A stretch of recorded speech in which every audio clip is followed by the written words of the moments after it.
Olá pessoal, bom, estamos aqui para mais uma aula. Depois de um tempinho, né, a gente teve aí a semana de saco cheio, a gente teve aí um feriado que coincidiu com o nosso dia de postar a videoaula, então a gente demorou um pouquinho para poder estar postando essa videoaula. A expectativa é que essa aula ela fique, né, do tamanho viável, né, bem curta, até porque a gente está acabando o nosso assunto. A gente vai falar sobre interferência humana nos ecossistemas. É um assunto que a gente já vem trabalhando, né? A gente tem falado isso ao longo dessas aulas nossas, tá? Então não é nada assim muito novo para nós. Por exemplo, lixo. Eu já comentei com vocês sobre lixo. Quer dizer, qual que é o destino do lixo que você produz? Quanto de lixo a sua família produz por dia? Certo? Existem ainda cidades, pessoal, em que o destino do lixo é esse aqui, ó. Tá vendo? Não tem um sistema de coleta do lixo, não tem um sistema de tratamento desse lixo, não tem um sistema de coleta seletiva para um possível processo de reciclagem. Então, infelizmente, ainda temos essa situação aqui, ó. Ainda temos a situação em que o destino do lixo ainda não está bem decidido, né, pelas famílias. Um fato interessante quando se trata de lixo, quando a gente trabalha com educadores ambientais, existe uma tendência das pessoas culparem os países menos desenvolvidos, né, das pessoas culparem a grande população pela produção do lixo. Acontece, pessoal, que dados nos informam que quanto mais desenvolvido é o país, né, quanto mais recursos a população tem, maior é a produção do lixo, certo? Maior é o uso de produto descartável, certo? Maior é o uso de vidro, né, descartável, de papel descartável, de isopor que é descartável e assim por diante. Então a gente sabe que a produção excessiva de lixo está muito ligado exatamente aos nossos maus hábitos de vida, certo? E aí, quando a gente fala de uma grande produção de lixo, é claro que a gente tem que levar em consideração que quando você produz muito lixo, você está usando uma quantidade muito grande de recursos da natureza, de recursos naturais. É claro que isso é problema, porque isso que você está usando, boa parte, né, inclusive foi assunto discutido por alguns alunos na nossa última videoaula, a gente sabe muito bem que esses recursos, pessoal, muitos deles não se sabe nem, né, alguns produtos que são arremessados, que são jogados no lixo, a gente não sabe nem qual é o tempo de decomposição desse produto, porque nunca foi decomposto. Então, o ideal é que a gente desse destino correto ao lixo que nós produzimos, certo? Existe o problema, né, do lixo, existe o problema do depósito do lixo, certo? Existem cidades hoje, não é toda cidade que tem um aterro sanitário, certo? Que tem uma estação de tratamento do lixo. Goiânia tem, não é o mais adequado de aterro sanitário, mas pelo menos tem. Quando você vai para algumas cidades do interior, por exemplo, o lixo ele é deixado num canto da cidade, ele é jogado numa zona rural ali perto, certo? Não existe um processo de tratamento adequado desse lixo. E aí você tem problemas diversos, né, pessoal, quando a gente fala disso. Por exemplo, deixa eu colocar aqui de volta. Por exemplo, aqui você tem, olha só, a proliferação de animais, né, que estão ali à procura desse lixo, a proliferação de ratos, de baratas, alguns animais que são transmissores de doenças, a questão do mau cheiro desse lixo, a questão, além, né, do prejuízo no que se refere a recursos naturais, você tem também a questão da contaminação do lençol freático, a contaminação do solo. Então, uma série de problemas são provocados pelo lixo que nós produzimos diariamente. Certo? Então, o ideal seria que a gente desse um jeito de, primeiro, reduzir a quantidade de lixo a ser jogado para fora. Se possível fosse, reutilizar, certo? Embalagens que você tem, reutilizar algumas coisas que você compra que poderiam ser usadas para outro fim. Certo? Então, você reduz, você reutiliza, você faz coleta seletiva para fazer o processo para colaborar para o processo de reciclagem. Então, existem algumas, como eu disse na nossa aula do Zoom, existem algumas atitudes simples que nós podemos fazer sem prejudicar a nossa rotina, que faz com que você possa estar colaborando, certo? Algumas pessoas optam por fazer a queimada do lixo. Pessoal, quando você queima o lixo, você está produzindo, certo? Você está aumentando a quantidade de gases na atmosfera, que são, por exemplo, gases estufa, certo? Então você polui a atmosfera, você aumenta a quantidade de gases estufa, você evita, né, que os recursos ali possam ser aproveitados para outro fim. Tá? Como eu disse para vocês, olha só, aqui você tem um esquema aqui, ó, de aterros controlados. Olha só, você tem aqui um lixão antigo. Nesse caso, observem que o chorume está descendo para o lençol freático, certo? E está contaminando o lençol freático, consequentemente vai contaminar o riacho, vai contaminar o rio maior e assim por diante. Então, quando você tem, por exemplo, um aterro sanitário que ele é feito em cima de um lixão, geralmente eles vêm aqui e cobrem isso aqui com uma manta. Essa manta de PVC é uma manta impermeável. Aí eles vêm com o lixo aqui, ó. Quando eles vêm com o lixo, esse lixo ele produz o chorume, que é aquilo que eu comentei com vocês em outra aula, que é fruto do processo de decomposição da matéria orgânica, certo? Então o pessoal vem, eles vêm cobrindo diariamente esse lixo para evitar a proliferação daqueles animais que eu citei para vocês. E esse lixo ele vai produzir o chorume, então existe um processo de captação desse chorume, certo? Esse líquido, resultado da decomposição. Esse chorume ele vai ser captado, ele vai ser tratado para que o líquido só possa ser devolvido para o riacho ou só possa ser jogado no solo depois que ele não oferece mais risco à comunidade viva dali, certo? Então eles captam esse chorume e antes de devolver para a natureza esse caldo, esse líquido, eles fazem um tratamento desse chorume. E aí você observa aqui, ó, que esse lixo ele produz, né, no processo de decomposição, além de produzir o chorume, ele produz também, pessoal, ele produz também o gás metano. Esse gás metano que é produzido, ele pode ser usado, inclusive, como gás, certo? Como fonte de energia, certo? Que seja de um lar, que seja de uma indústria, ou, né, às vezes as pessoas pegam e colocam esse gás em ebulição, em combustão, certo? Exatamente para evitar que esse gás seja um problema maior ainda na atmosfera. Tá? Bom, como eu disse para vocês, uma das soluções é exatamente a reciclagem. Quando a gente fala de reciclagem, pessoal, o primeiro processo, né, quando vai acontecer uma reciclagem, é exatamente o processo de seleção natural, coleta seletiva. Né? Essa coleta seletiva, pessoal, essa coleta seletiva que começa na sua casa, que começa no seu apartamento, que às vezes o caminhão passa coletando de forma separada cada tipo de lixo, isso é levado, né, para um local. E aí isso acaba sendo fonte de trabalho para algumas pessoas. Então as pessoas elas trabalham ali para terminar o processo de seleção.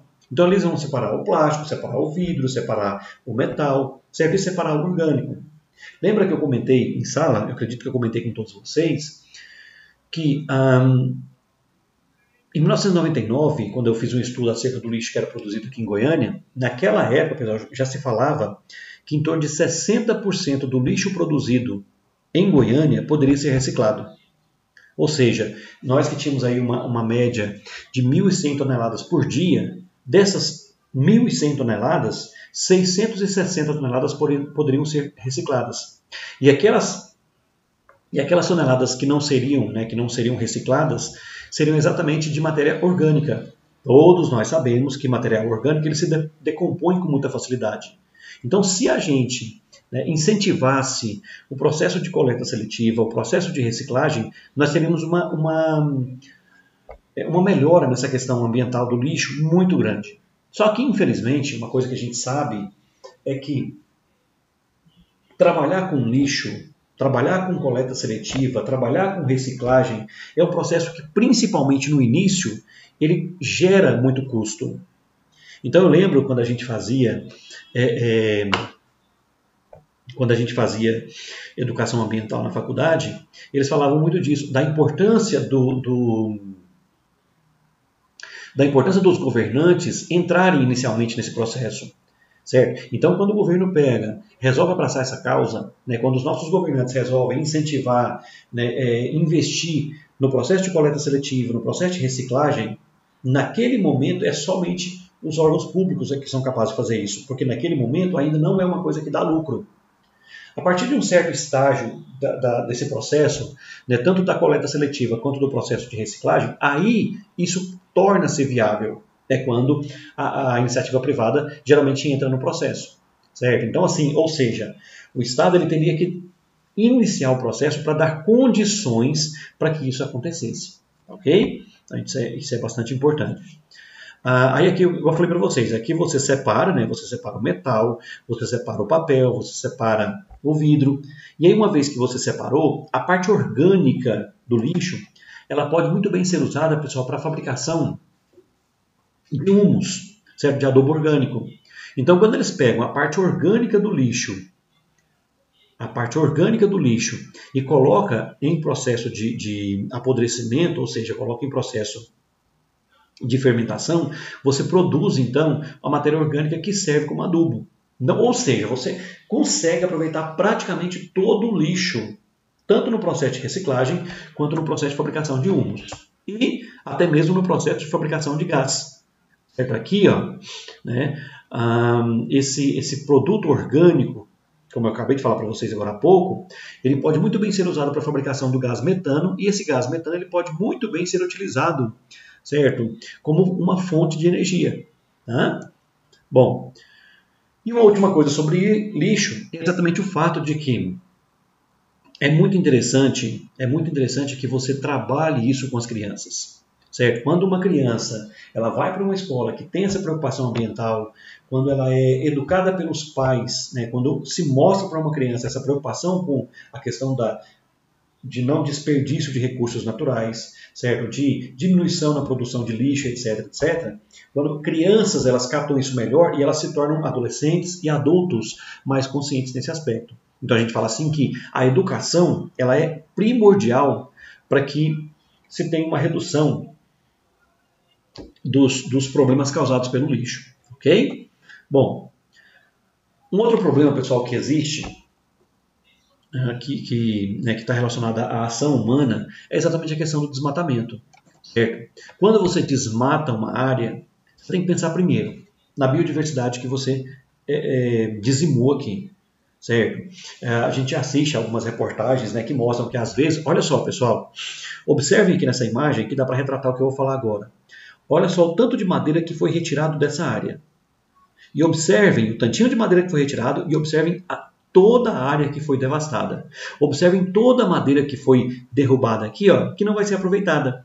Então, quando você desmata, o que se aproveita de um processo de desmatamento, pessoal, é muito pouco. Certo? Infelizmente, as pessoas não estão preocupadas com isso.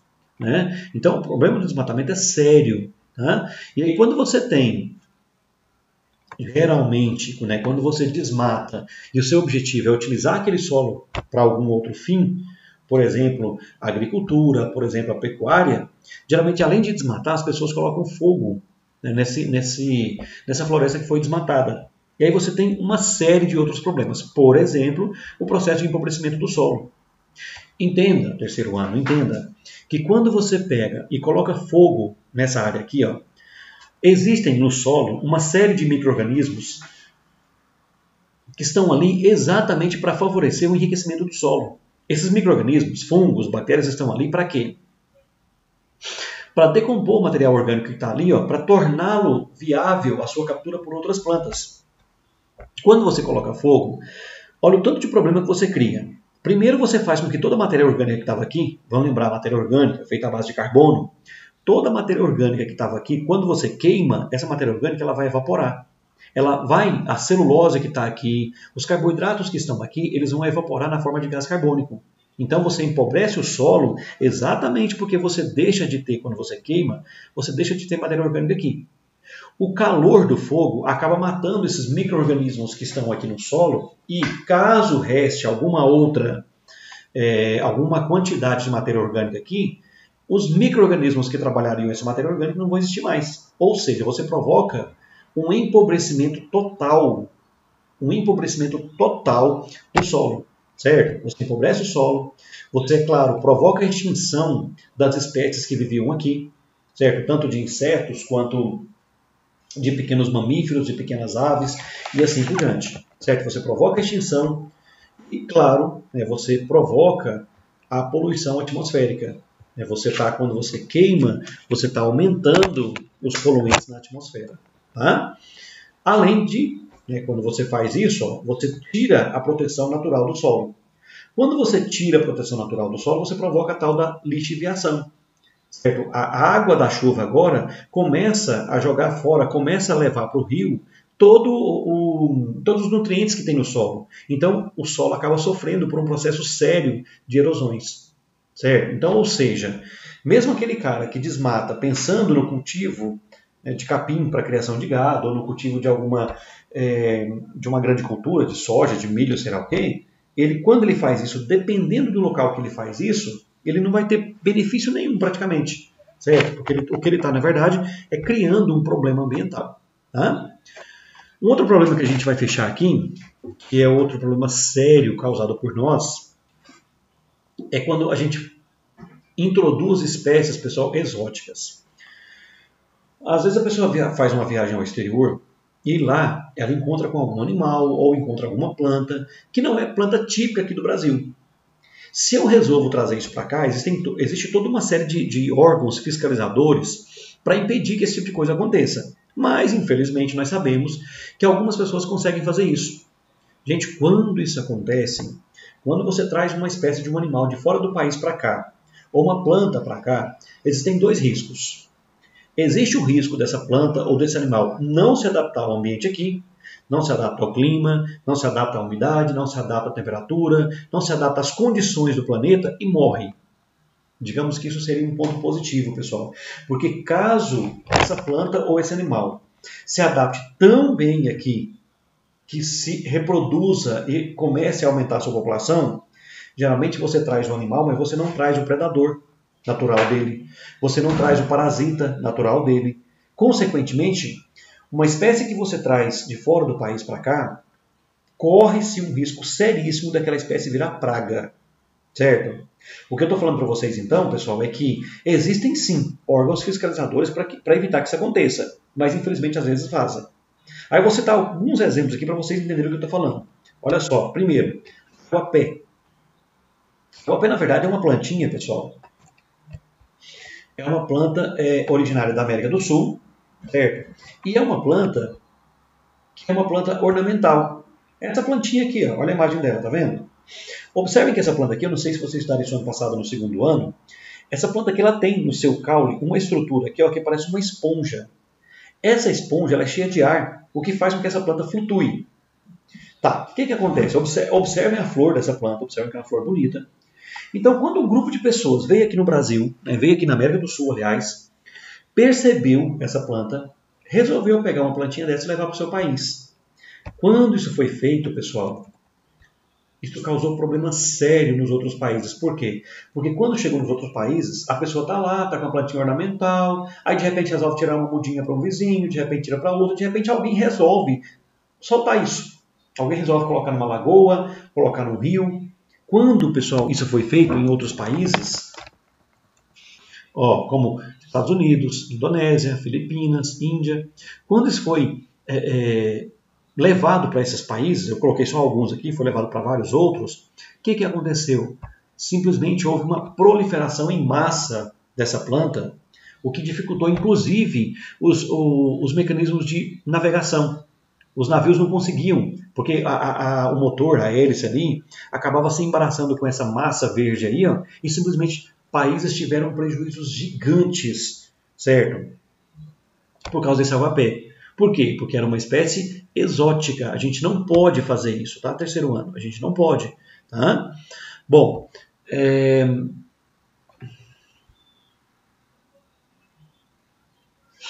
olha só, deixa eu voltar aqui.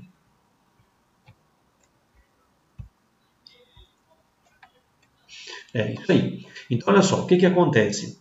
As pessoas, até hoje, desses países, eles têm um problema sério com essa planta, porque não é uma planta nativa, então predadores naturais não existem vírus que são naturais, etc. e tal. Tá? Um outro exemplo, pessoal, é o que a gente chama de figo da Índia, na Austrália. Olha só a imagem. É uma espécie de cactus, observem que ela produz um frutinho aqui, que eles chamam de figo, o figo da Índia.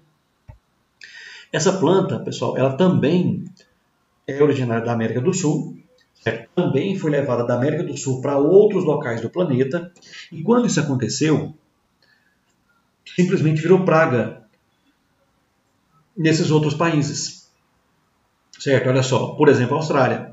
Quando na Austrália, observem aqui, no século XIX, a Austrália estava coberta, pessoal, por uma média de 4 milhões de hectares com esse figo da Índia. Observem que isso aqui aconteceu no final do século XIX. Em 1920, né, ou seja, 20 e poucos anos depois, 25 milhões de hectares, ou seja, 6 vezes mais de terreno ocupado por esse figo da Índia, certo?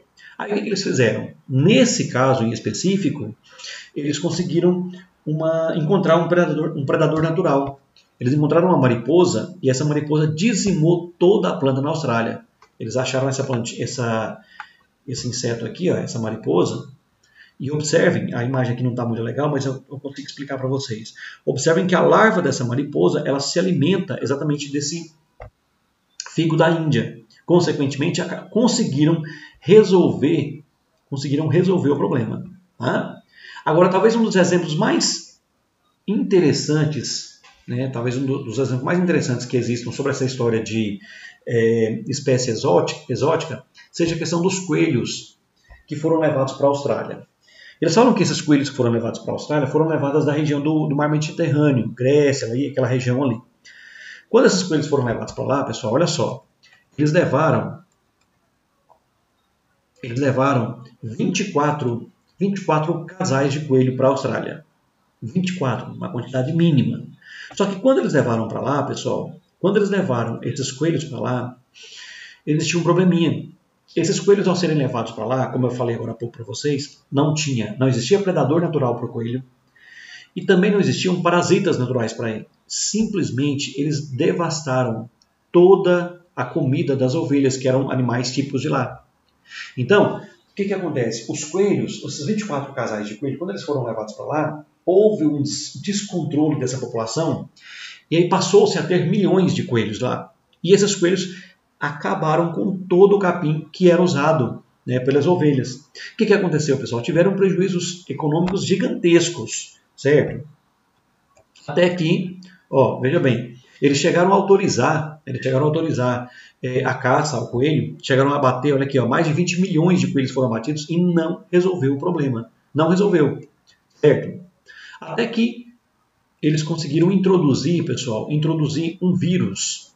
Olha aqui, eles conseguiram introduzir um vírus nesses coelhos que estavam na Austrália. E aí observe esse dado aqui, 99% dos coelhos da época morreram. Observem, pessoal, vocês tiveram aula de evolução, vocês sabem disso. 99% daquela gigantesca população de coelho morreu. Mas 1% que sobreviveu, lembra de seleção natural? O que aconteceu? Esse 1% que sobreviveu acabou se reproduzindo e produzindo filhotes resistentes também como eles. Ou seja, resumindo, pessoal, o problema dos coelhos na Austrália até hoje não foi solucionado. Até hoje existe um problema sério, né, de hiperpopulação de coelhos na Austrália. Outro exemplo aqui, escaravelho. Também na Austrália, olha que louco, olha aqui. Escaravelho é uma espécie de besouro, né? E olha que interessante, nesse caso aqui, esse escaravelho ele foi levado para a Austrália para um determinado fim. Ele foi levado para a Austrália para um fim específico. Onde é que eu quero chegar? Olha aqui. Eles pegaram, pessoal, na Austrália, eles levaram o gado para lá. Resolveram que a área, o tipo de vegetação que dava ali, a situação era viável para a criação de gado, certo? Na Austrália. Quando eles levaram o gado para lá, quando eles levaram o gado para a Austrália, eles tiveram um probleminha, pessoal, olha só. As fezes do gado não se decompunham. O ambiente ali não era propício à decomposição das fezes. Eu não sei se alguém aqui já visitou uma fazenda e você já viu essa imagem aqui, olha só. Tá aqui, aqui são as fezes da vaca. Quando a vaca faz cocô, o que vai acontecer? Esse cocô aqui, primeiramente ele vai endurecer. Ele endurece, certo? E aí, pela ação, principalmente de insetos, esse cocô ele entra em processo de decomposição. Porque se esse cocô ficar aqui e secar e não houver nenhum agente decompositor, em maior velocidade, simplesmente essa área aqui, o capim vai morrer embaixo dessas fezes. É o que aconteceu na Austrália. Quando eles importaram a vaca para lá, quando eles levaram as vacas para lá, eles começaram a perceber que as fezes da vaca não estavam entrando em processo de decomposição, o que fazia com que o capim morresse e eles começaram a ter prejuízos. Aí o que acontece? Olha só. Eles pegaram e introduziram, pessoal, lá na região, né, ou seja, além de levar a vaca, levaram também os escaravelho. O que esse escaravelho faz? O que aquele besouro faz? Olha aqui. Esse besouro, na verdade, olha que louco. É um besouro que ele foi adaptado a fazer o seguinte. Ele foi adaptado a ir no cocô da vaca, ele pega e produz, certo? Ele fragmenta aquelas fezes da vaca em bolas. Ele cria bolas de cocô e leva, certo, para onde vai haver a criação dos seus filhotes. O macho faz essa bola, né, essa esfera de cocô, leva para a fêmea pega e deposita os ovos dentro dessas fezes. Quando a fêmea deposita os ovos dentro dessas fezes, pessoal, quando ela deposita os ovos dentro das fezes, esses ovos eclodem, desses ovos sai uma larva, e aí as larvas elas vão usar essas fezes como fonte de alimento. Ou seja, quando se levou o gado para lá, quando se levou o gado para a região, tiveram que levar também o besouro exatamente para que o processo, né, de decomposição das fezes acontecesse, senão eles não conseguiriam comida para esse gado. Tá? Bom, e aí, além da introdução, né, de espécies exóticas, existe um outro problema sério, que é a questão da extinção das espécies. Pessoal, olha só. Por que espécies são extinguidas? Na verdade, extinção de espécie é uma coisa que acontece de forma natural, certo? Ao longo de todos os anos que aconteceu o desenvolvimento de vida no planeta, espécies, né, surgiram e espécies foram extintas, isso é normal. Acontece que a ação humana vem fazendo com que algumas espécies elas entrem em extinção mais rápido, certo? A nossa ação tem feito isso. Então, quando você pensa aqui, quando uma área natural, uma área de floresta, uma área desse tamanho aqui, é devastado para a criação de gado, você acaba permitindo com que uma grande quantidade, forçando uma grande quantidade de animais e plantas a entrar em processo de extinção. Então, a extinção da espécie acontece pela expansão da agricultura, pela caça e pela pesca predatória, certo? Olha aqui, certo? Animais que foram mortos, certo? De forma predatória. Olha a pesca predatória, tá vendo? Isso também leva espécies à extinção. E aí, um exemplo que eles falam muito, né, de espécie que entrou em extinção foi o dodô. Isso aqui, para quem assistiu o filme lá, Era do Gelo, lembra disso. Os dodôs, eles eram muito utilizados, principalmente pelos marinheiros, como fonte de alimento. Eles usavam isso como alimento. Só que eles pegaram, pessoal, olha o dodô aqui, tá vendo? Só que eles pegaram essa ave, no local que essa ave naturalmente existia, eles introduziram porcos e macacos ali. Quando eles fizeram isso, pessoal, quando eles introduziram porcos e macacos, tanto os porcos quanto os macacos se alimentavam tanto dos dodôs quanto dos ovos que eram colocados por eles no solo. Então, rapidamente, pela introdução do homem, né, pelo fato do homem ter introduzido duas espécies exóticas aqui, isso acabou colaborando para a extinção dos dodôs. Tá? Bom, antes de tudo isso que a gente fala, pessoal, quais são os caminhos, quais são as perspectivas que existem da ação humana no nosso planeta? Eu encontrei uma imagem aqui que eu achei bem interessante isso. Vários ambientalistas, isso não é coisa minha, tá? Não sou eu que estou falando isso, vários ambientalistas eles falam assim que a espécie humana ela está provocando, pessoal, ela provavelmente vai provocar a própria extinção num curto espaço de tempo. Se nós, seres humanos, não conseguirmos controlar os nossos impulsos, controlar o nosso consumismo exagerado, controlar, certo? Se a gente não controlar, não der um jeito de encontrar novas fontes de energia, a gente pode sim provocar a nossa própria destruição. Tá? Muitas pessoas acreditam, né, alguns cientistas inclusive acreditam, que a tecnologia ela pode solucionar o problema, mas eu não sei, certo? Eu não sei até que ponto isso de fato vai acontecer. Tá? Bom, a gente sabe muito bem que para a nossa sobrevivência, a gente não consegue sobreviver, pessoal, sem os recursos naturais. A gente precisa, certo? A gente precisa do controle de temperatura dos vegetais, a gente precisa da umidade dos vegetais, a gente precisa, certo, da luz solar, a gente precisa dos recursos naturais. A gente tem que dar um jeito de conservar isso em maior número possível. Tá? E aí, é claro que uma das soluções, uma das alternativas que seriam viáveis é exatamente você pensar nas fontes energéticas, certo? Ou seja, hoje nós sabemos, por exemplo, pessoal, que a grande maioria da energia consumida na indústria, consumida nos vários, né, meios de transporte, tanto aéreo, quanto ferroviário, quanto hidroviário, né, quanto nas estradas, né, quanto rodoviário, há uma demanda muito grande de combustíveis fósseis, ou até mesmo, além do sistema de transporte, os nossos eletrodomésticos. Então, para tudo isso, tanto na indústria, quanto no meio de transporte, quanto nos nossos eletrodomésticos, a gente usa basicamente o quê? Produtos à base de combustível fóssil. Certo? Ou você usa na indústria, você usa o carvão mineral, ou você usa o petróleo, ou você usa derivados do petróleo. Então a gente depende muito desse recurso. E todo mundo aqui já deve saber que combustível fóssil, né, petróleo, é uma fonte esgotável de energia, certo? Não é uma fonte renovável. E aí o que acontece? A gente tem em mente que isso um dia vai acabar. É claro que às vezes acreditava-se que era só por volta dos anos... Agora mesmo estaremos passando por uma crise de falta de petróleo. Encontraram novas fontes de petróleo, só que isso o petróleo que a gente queima, pessoal, não volta a ser petróleo. Tá? Uma solução viável, né, uma fonte de energia que é interessante, e o Brasil usa muito, são as hidrelétricas. Agora, pessoal, tá. Hidrelétrica é uma fonte interessante de energia? Olha só, é uma fonte menos poluente, então não há muito problema de poluição atmosférica.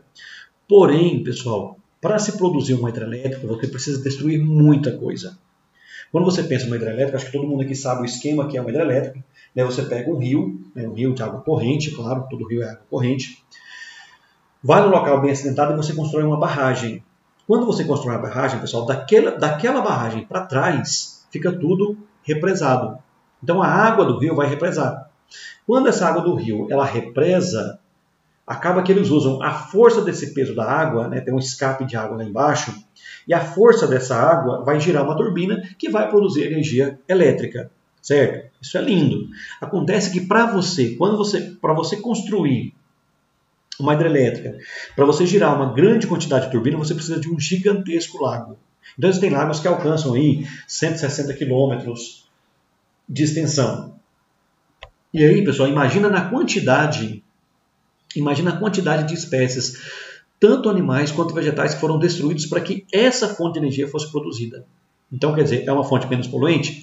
Porém, destrói-se muito. Altera-se o habitat dos seres vivos. Para quem gosta de pescar, por exemplo, sabe muito bem que os peixes que eu tenho num lago não são os mesmos tipos de peixes que eu tenho no rio. Eu alterei o habitat aqui, ó. Eu alterei o ambiente de tal maneira que eu mudo, inclusive, os seres vivos que estão ali. Alguns entram em extinção, alguns mudam de lugar, alguns vão para aquele local. Tá? Bom, outra fonte de energia é a energia nuclear, certo? Que o professor de geografia já deve ter conversado com vocês.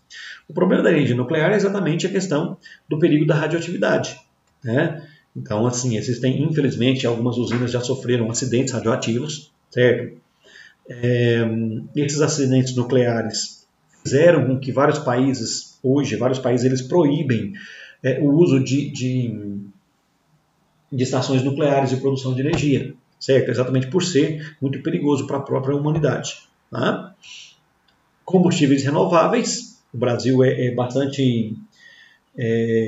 gente é bastante prático nessa questão, né, de combustíveis renováveis. Eu estou falando de quê? Eu estou falando do etanol. Por que o etanol é um combustível renovável? Porque quando eu uso o processo de fermentação da cana, né, do caldo da cana para produzir o etanol, quando eu queimo esse etanol, que isso aqui vira gás carbônico, isso aqui vai ser esse gás carbônico, que é o etanol, ele vai ser sugado novamente pela planta e novamente vira etanol.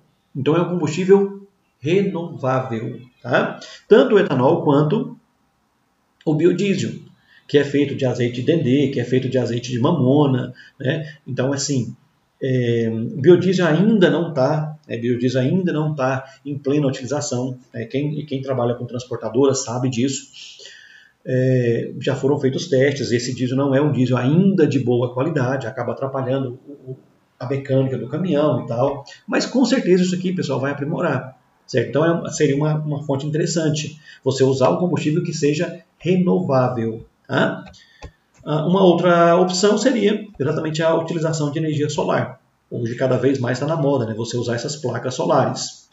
Até um tempo atrás não era viável. Hoje, né, já existem já existe tecnologia, já existe o preço já baixou muito, então hoje as pessoas já estão começando em algumas construções, você já percebe que a utilização disso já está ficando mais viável. Tá? E por último, a energia eólica. Certo? Quando você vai para regiões do Brasil em que você tem, né, uma quantidade grande de ventos, você encontra geralmente essas estações, certo? Em que você encontra uma grande quantidade dessas hélices exatamente para a produção da energia eólica. Tá? Então, pessoal, é isso que eu queria de vocês hoje. Tá? A interação humana, né, nos ecossistemas. Então, na próxima aula, na semana que vem, a gente trabalha a aula 1. Tá ok? Tchau, tchau. Muito obrigado.